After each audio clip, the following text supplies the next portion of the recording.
For this young US men's national team, learning to win together after individual successes at the club level is the next step. A trophy has been unveiled. The winner of CONCACAF's new competition, the Nations League, will receive a 20.5-inch high, slender, silver-plated cup featuring 4 spiraling wings that represent this week's semi-finalists. It all rests on a base of raw, unpolished stone that's a fitting symbol for the region's bedrock countries, which this tournament is supposed to benefit. The inaugural Nations League's Final Four have gathered in Denver, where on Thursday evening the USA will meet Honduras before Mexico faces Costa Rica. On Sunday, the winners will play for that trophy. It's a decent piece of hardware, and it'll look good on a shelf. But what does it really stand for, exactly? What honor will the victor have claimed? The Nations League isn't the regional championship. That's the Gold Cup, which will be contested for the 16th time in July-August. The Nations League isn't the championship of anything, in fact. It's a tournament designed to fill dates, to give CONCACAF teams something to do. The smaller national sides weren't playing nearly enough.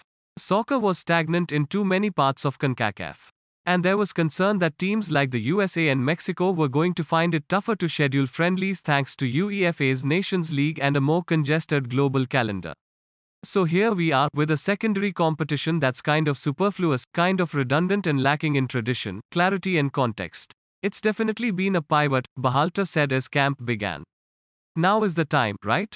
Now is the time. When you go into a summer when you have 2 trophies, and then you have World Cup qualifying and then the World Cup, we're talking about in a year and a half's time, one cycle is going to be done, basically. And this group is going to define itself based on how we do in this year and a half. Ellipsis. Now it's about going out and showing it. I think we laid the groundwork and the guys are comfortable with who we are as a group, and now it's about performing. Winning, especially under pressure or duress in a sport with fine margins, can be an art or skill unto itself. It can become a habit, as we see frequently in the teams or athletes who seem to rise to the occasion so consistently. Champions need to develop the sort of instincts, reflexes and muscle memory that make the difference in big moments, and that has to start somewhere. That somewhere may as well be Denver. For those reasons, this Nations League trophy matters, even if the title that comes with it doesn't. A young US team that's ready to win will infuse this new tournament with meaning. Increasingly, American players are winners individually. From that, a collective expectation and mentality should take shape, Berhalter said. They're in teams that are competing to win titles, and that's exciting because what it does is it carries over a culture of winning to the US national team. And that's what we're looking for. When we step on the field and we compete to win these trophies, we want guys that really understand what it means to win and value what it means to win, but also having the expectation that winning is what we're looking for, and anything less than that isn't good enough, Berhalter continued. And we have a group that can do it. It's not going to be easy. It's easy to talk about it. It's a lot harder to do. It's a lot of sacrifice. It's a lot of hard work. It's a lot of intensity. But we feel we have a strong group. Several years of frustration won't be erased in a week. But winning Thursday and Sunday would send a warning and whet the appetite. It would confirm the confidence this young group has in itself, and that's a milestone for which these players are yearning. It's not about the Nations League title. It's about developing and then sustaining a championship mentality.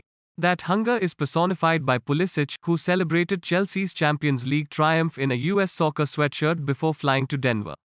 He's had a long, trying season. But he's not ready for a break just yet. That's because the momentum is real, and because the threshold on which his national team stands is too important and inviting. You try to tell Christian that he's not playing on Thursday, Berhalter said.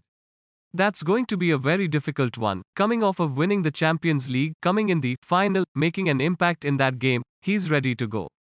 It would be very hard to keep him out of the lineup, said McKennie, who just lifted the Coppa Italia with Juve last month. Christian coming back and being fit, coming off the high of winning the Champions League, it's very important to also be able to bring that mentality over here. When someone wins a trophy, it just helps the group realize that we want to have a winning mentality, that we want to win trophies. The USA and Honduras haven't met in nearly 4 years, so the American 6-game unbeaten run against Los Catrachos won't mean much in Denver.